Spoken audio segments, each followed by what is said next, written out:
अपने पसंदीदा शो के फुल एपिसोड देखने के लिए अभी डाउनलोड करें दंगल प्ले ऐप।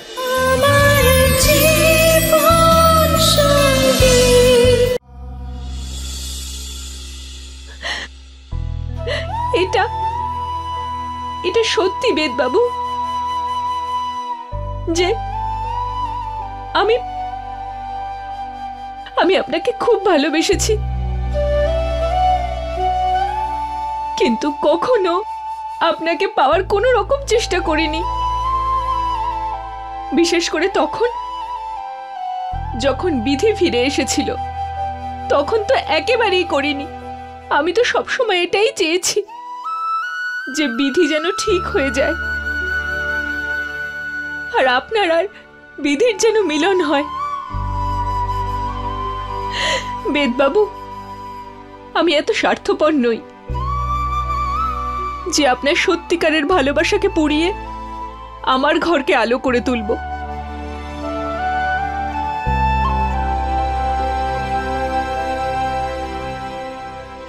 কোমল, তুমি সত্যি খুব ভালো মানুষ।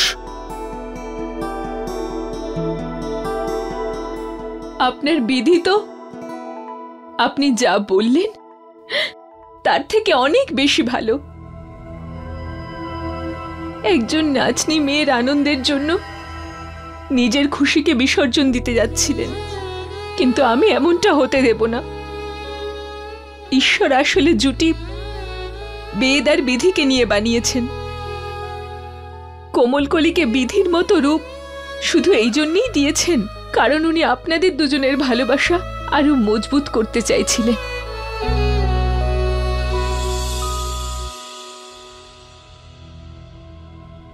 কিন্তু তাহলে বিধি যখন দেখা করতে এসেছিল তুমি ওইভাবে কেন কথা বলেছো?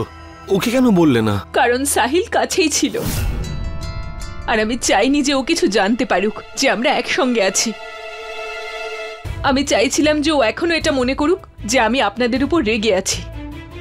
আমি ওর ভরসাটা জিততে চাইছিলাম।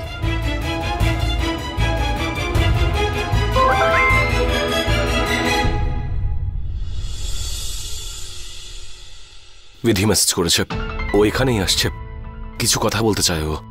ও কিছু জানতে পেরেছে।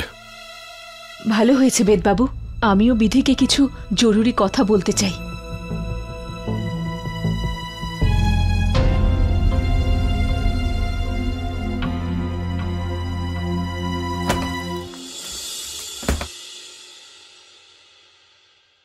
ডিব্বা, গন্ডগোলের ডিব্বা। আরে তুই আমার ঘরে এসেছিস কেন? দিদি প্লিজ আমাকে ক্ষমা করে দাও।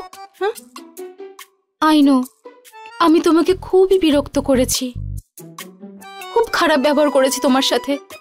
তোমার দুর্বলতার সুযোগ নেওয়ার চেষ্টা করেছি আমি। প্লিজ ক্ষমা করে দাও আমাকে।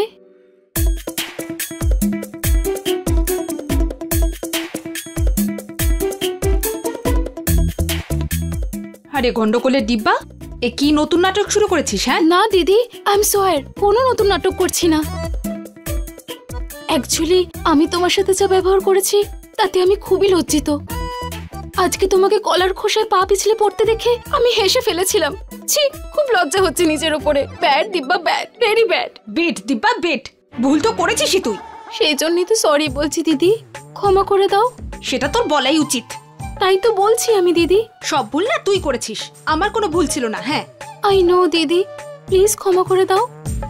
হ্যাঁ, এটা কি তোর হাতে? এটা বাদামের পায়েস দিদি, মা স্পেশালি বানিয়েছে আমার জন্য। কিন্তু তুমি দেখো না দিদি, আবার সেই ভুলই করছি। দিদি একটা কাজ করি, আমি না নিজের হাতে তোমাকে এই পায়েসটা খাওয়াই। ছেড়ে দে, ছেড়ে দে, ছাড়, আমি খাচ্ছি, ছাড়।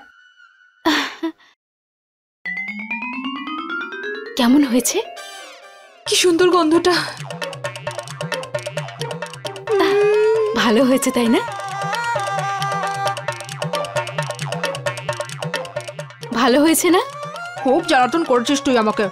আমার তো মনে হচ্ছিল ঘুরিয়ে একটা থাপ্পড় মেরে দিই তোকে। বাকি কথা জানি না। দিব্যা, গন্ডগোলের ডিব্বা।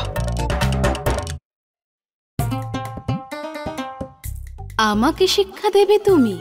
এই পায়েসে যা যা জিনিস মেশানো হয়েছে তারপরে তুমি সুন্দর দাদার এমন অবস্থা করবে যে তারপরে সবার কাছে সবটা পরিষ্কার হয়ে যাবে। দাও দিদি, আমি এটাকে ধোয়ার জন্য দিয়ে আসি। তুমি বিশ্রাম করো, ভালো করে রেস্ট করো।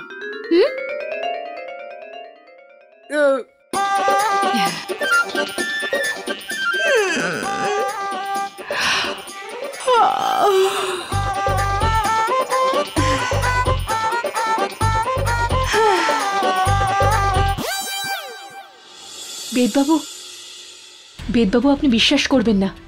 কোন ব্যাপারে? আমি ল্যাব সিনিয়রের সঙ্গে কথা বলেছি। ওনার ছেলে আমার সঙ্গে আইএএস কোচিং ক্লাসে ছিল, তাই আমাকে চিনতেন।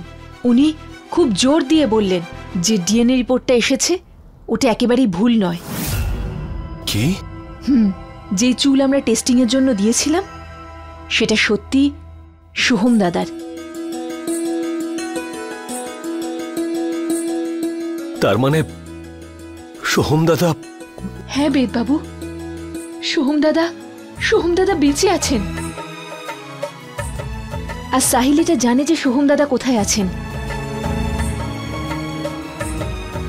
কিন্তু আমরা এটা কি করে জানবো যে সোহম দাদা কোথায় আছে?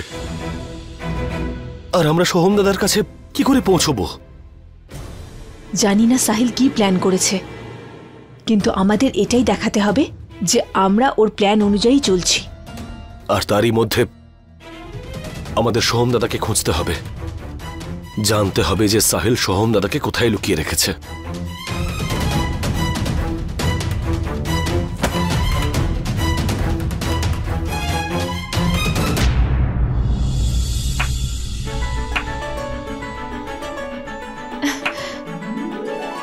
সত্যি বিধি, যার কাছে তোমার মতো বউ আছে সে আর কি চাইবে। তোমরা কোনো চিন্তা করো না। বিধি, কোমল তোমার উপরে রাগ করেনি। ও নাটক করছিল কারণ সাহিল ওর উপরে নজর রেখেছিল। আপনি শুধু সাহিলের উপর নজর রাখুন, ওর প্ল্যান বোঝার চেষ্টা করুন। আমি এদিকে খোঁজ লাগাচ্ছি যে সাহিল সোহম দাদাকে কোথায় লুকিয়েছে। না, এরকম অবস্থায় না। ভরসা করুন বেদবাবু, আমি আপনাদের হবু সন্তানের গায়ে আঁচড়ও লাগতে দেব না। জানো বিধি, আমি বেদবাবুকে কেন এত ভালোবাসি? কারণ বেদবাবু এতটাই ভালো যে কেউই ওনার প্রেমে পড়তে পারে। কিন্তু তার মানে এটা নয় যে আমি ওনাকে তোমার কাছ থেকে ছিনিয়ে নেওয়ার চেষ্টা করব। বেদবাবু তোমার ছিল আর চিরকাল তোমারই থাকবে। ওনার জন্যই তো আমি কিছু হতে পেরেছি। উনি আমাকে কোর্স করিয়েছেন যাতে আমি নিজের পায়ে দাঁড়াতে পারি। এখন আমার আর বাইরে গিয়ে নাচার কোনো দরকার নেই। দেখো, আমার এতে কোনো হাত নেই। যা করেছো তুমিই করেছো। আমি তো আপনাদের কাছে ঋণী। আপনারা সবাই আমাকে এত ভালোবেসেছেন যে আমি কোনোদিন তা কল্পনাও করিনি। চোখে জল চলে এসেছে।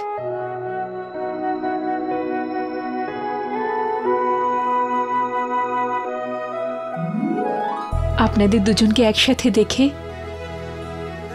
সেরকমই সুখ পাওয়া যায়, যেমনটা একজন ভক্তের রাধা আর কৃষ্ণের মূর্তিকে দেখলে হয়।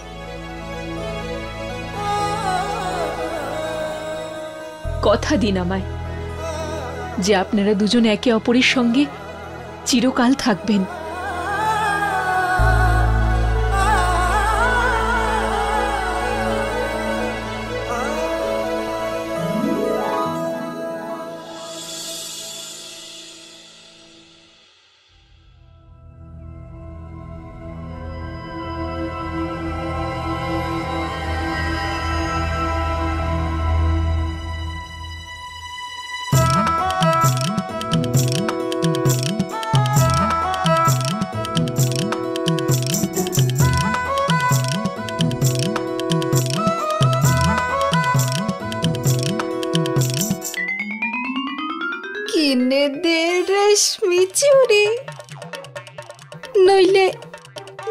যাব বাপের বাড়ি, দিবি বলে কাল কাটালি, জানি তোর জারি জুড়ি।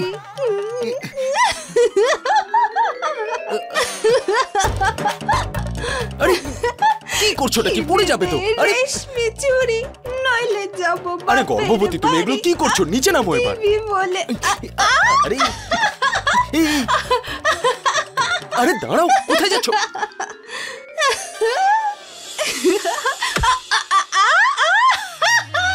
हमरा ब्यूटी के कोनो न जोड़ा बा, सब कह पे असर थोड़ा थोड़ा बा।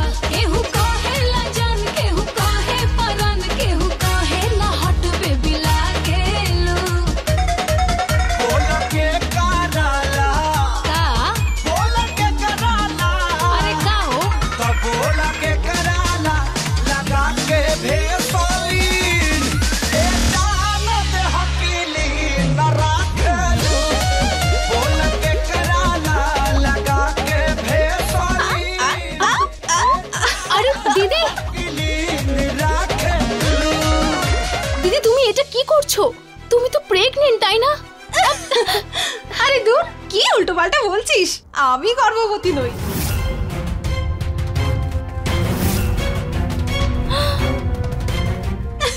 আমি তো একদম ঠিক আছি। কত সরু কোমর আমার দেখেছো? তোরই বাচ্চা হোক আর তুই মোটা হ। আমি তো মিথ্যে কথা বলেছিলাম, আমি গর্ভবতী নই।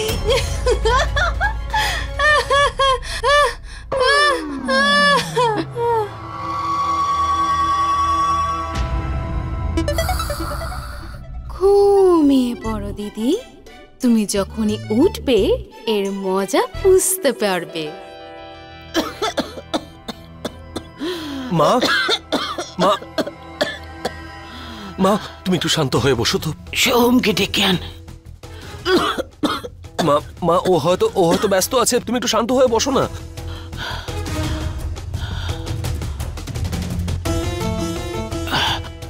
বেহেতে কেউ তার মায়ের সঙ্গে দেখা করার জন্য কি করে এত বিজি থাকে? যা ডেকে নিয়ে আয় ওকে। মা তুমি আমাকে বলো, তোমার কি দরকার, আমি করে দিচ্ছি, বলো না মা। বেদ, বাবা তুই ওকে ডেকে আনছিস না কেন? হ্যাঁ, তুই ডাক ওকে, কেন ডাকছিস না ওকে? মা কারণ কারণ সোহম এসে গেছে মা।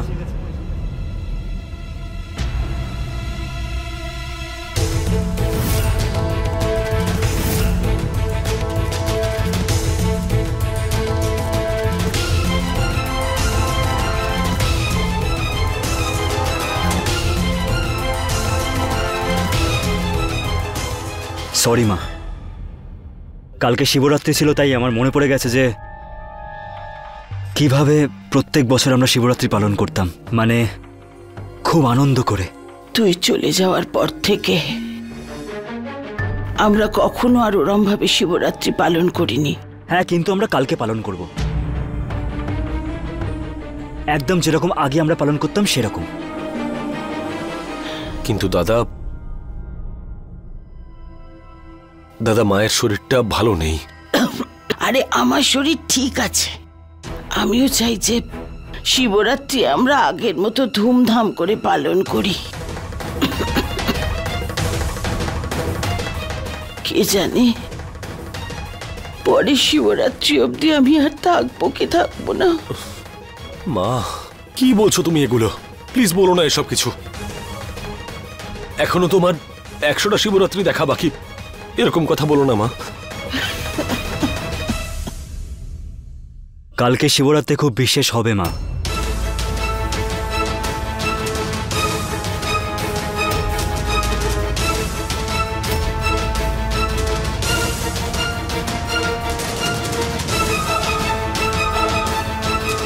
আমি জানি তোমার মাথার মধ্যে খারাপ কিছুই চলছে সাহেল, কিন্তু এবারে আমিই জিতবো।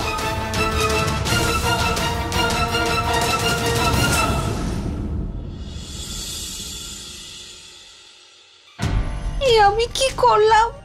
ইরাবতী তুমি মিথ্যা বলেছো, তাও এত বড় একটা মিথ্যে। তুমি তো জানো ইরাবতী, তুমি মা হতে চলেছো এটা জানার পর আমি কতটা খুশি হয়েছিলাম। তুমি আমার সব স্বপ্ন মাটি করে দিলে। শোনো না, শোনো না, আমাকে ক্ষমা করে দাও তুমি। তুমি জানো এটা আমার সন্তান আসছে বলে আমি কত স্বপ্ন দেখেছিলাম। আমি এটা ভেবেছিলাম যে ও আমাকে বাবা বলে ডাকবে, কত আদর করে। ওর ছোট্ট ছোট্ট আঙুলগুলো নিয়ে ওর সাথে আমি খেলা করব। ওর জন্য আমি ঘোড়াও সাজবো। যদি আমাদের সন্তান আসতো তাহলে আমাদের পরিবার সম্পূর্ণ হয়ে যেত। তুমি আমার মন ভেঙে দিয়েছো, আমাকে ঠকিয়েছো তুমি। যবে আমাদের বিয়ে হয়েছিল না, সেদিন থেকে আজ পর্যন্ত আমি তোমাকে রানীর মতো করে রেখেছি, তোমার সব কথা শুনেছি, তোমাকে কোনোদিনও কোনো প্রশ্ন করিনি। আর আজকে তুমি সীমা অতিক্রম করেছো। তোমার সাথে আমি আর থাকতে চাই না। না না না না, এরকম বলো না। এসব কি বলছো তুমি? আমাকে ক্ষমা করে দাও তুমি। আমি অনেক বড় ভুল করে ফেলেছি। আমার খারাপ উদ্দেশ্য ছিল না। আমি মিথ্যে কথা বলেছিলাম যাতে বিধি সন্তানের জন্য আমাকে গর্ভ না দিতে হয়।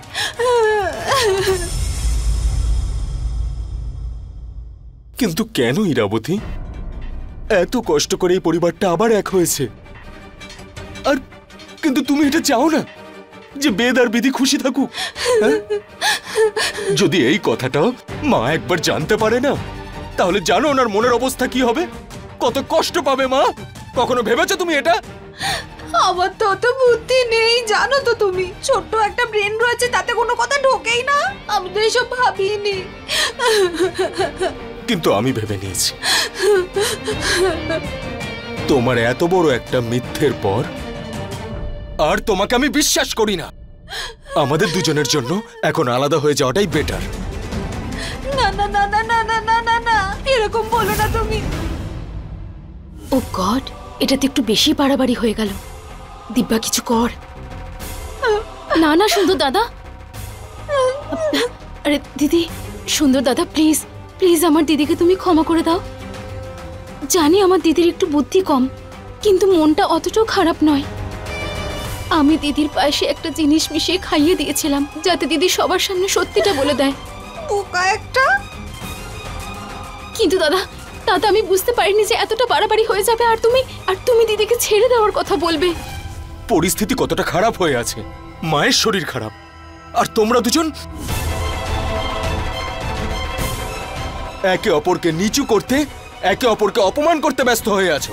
তোমাদের দুজনের এই ছেলে মানুষই কোনোদিনও শেষ হবে কি না? শেষ হয়ে যাবে দাদা, এই মুহূর্তে শেষ হয়ে যাবে। শুধু তুমি আমার দিদিকে এবারের মতন ক্ষমা করে দাও দাদা। দাদা দিদিকে এত বড় শাস্তি দিও না প্লিজ। একটা কথা বলো সুন্দর দাদা, কখনো কোনোদিন তোমার কোনো ভুল কি দিদি কখনো ক্ষমা করেনি? তাহলে দাদা ব্যাস তুমি শুধু আমার দিদিকে শেষবারের মতন একবার ক্ষমা করে দাও প্লিজ দাদা। আমাকে ক্ষমা করে দাও। যখন সুন্দর আমাকে বললো না, আমি হাত জোড় করছি। দাদা প্লিজ, আমি তোমার পায়ে পড়ছি। প্লিজ দাদা ক্ষমা করে দাও প্লিজ। ঠিক আছে।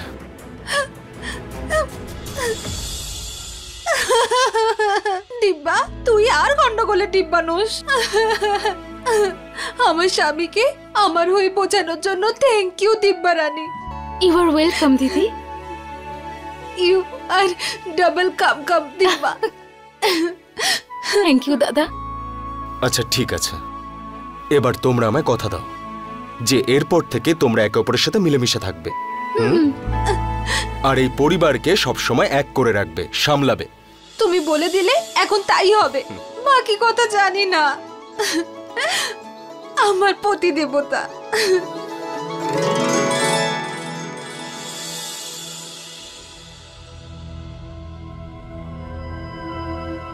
মা যদি এরকম তুমি রাগ করে বসে থাকো তাহলে তোমার শরীর আরো খারাপ হবে। আমার তো বিশ্বাসই হচ্ছে না যে আমার বৌমা আমাকে মিথ্যে বলতে পারে? যখন সুন্দর আমাকে বলল না যে ইমারতি গর্ভবতী হওয়ার মিথ্যে নাটক করেছে, তখন তো আমি বুঝতেই পারছিলাম না যে আমি ওকে কি বলবো। খুশি হব নাকি রাগ করব? কেউ কি নিজের লোককে এভাবে ঠকাতে পারে? আরে যতক্ষণ সম্পর্কের মধ্যে বিশ্বাস থাকে না, তখনই সব ঠিক থাকে। একবার সেটা ভেঙে গেলে আর কখনো জোড়া যায় না।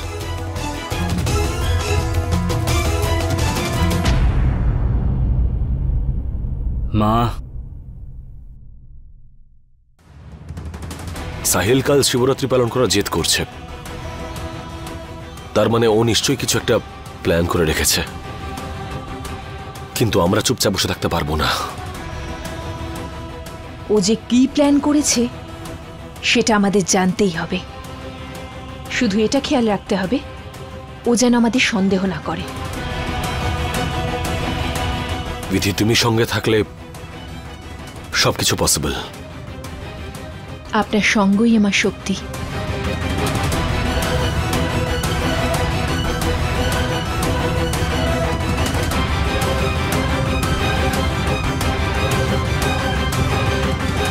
তুমি আমাকে বেদের ঘরের সামনে কেন নিয়ে এলে? মা, যেই কথাটা আমি আমার নিজের মুখে বলতে লজ্জা পাচ্ছি, আমি চাই তুমি তোমার নিজের চোখে দেখে নাও। তোমার সাহস কি করে হলো এরম কাজ করার? কি চলছে তোমাদের মধ্যে?